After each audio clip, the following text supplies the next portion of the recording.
বন্ধুরা, আজ আমি চলে এসেছি একটা গুরুত্বপূর্ণ বিষয় নিয়ে আলোচনা করতে।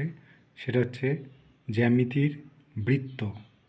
তো সবার প্রথম বলে রাখি, আমার ম্যাথ গাইড চ্যানেলটা তোমরা সবাই সাবস্ক্রাইব করে রেখো, যাতে আগামী দিনে ভালো ভিডিও যদি দিই তোমরা সেগুলো মিস না করো। তো চলো দেখে না যাক আজকের বিষয়টা কি আছে। তো প্রথমে জানতে হবে বৃত্ত কাকে বলে। তো বৃত্ত হচ্ছে গোলাকার সমতলিক ক্ষেত্র বা চিত্রকে বৃত্ত বলা হয়। এই যে দেখছো এটা, এই গোলাকার অংশটা, এইটাকে বলা হয় বৃত্ত। তো এই বৃত্তের বিভিন্ন অংশ রয়েছে এবং তাদের নাম বা তাদের ব্যাখ্যায় এগুলো জানতে হবে। তো প্রথমেই আসি, বৃত্তের ব্যাস কাকে বলে। দেখো, যে সরলরেখা বৃত্তের কেন্দ্রের ওপর দিয়ে এক প্রান্ত থেকে অপর প্রান্তে স্পর্শ করে তাকে ব্যাস বলে।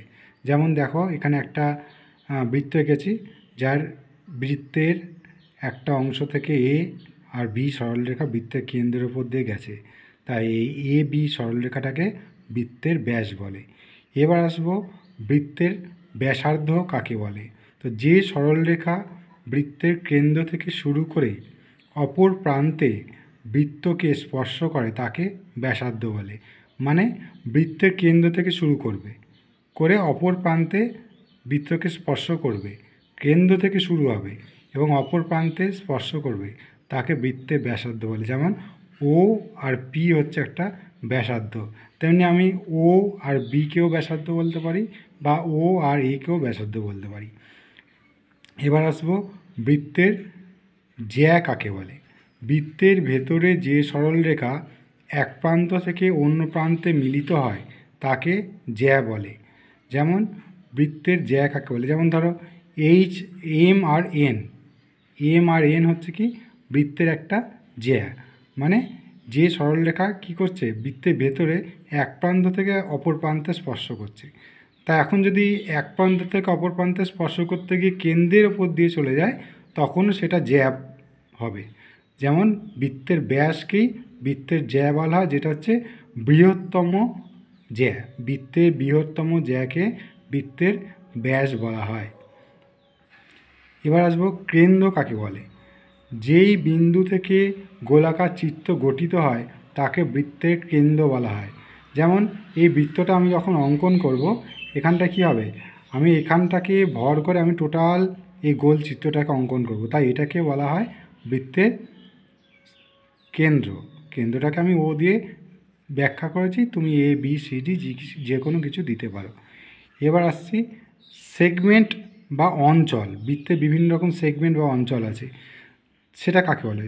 জ্যা দ্বারা সীমাবদ্ধ বৃত্তের অংশকে সেগমেন্ট বলে। যেমন কে আর এল দ্বারা সীমাবদ্ধ জায়গাটি হলো সেগমেন্ট।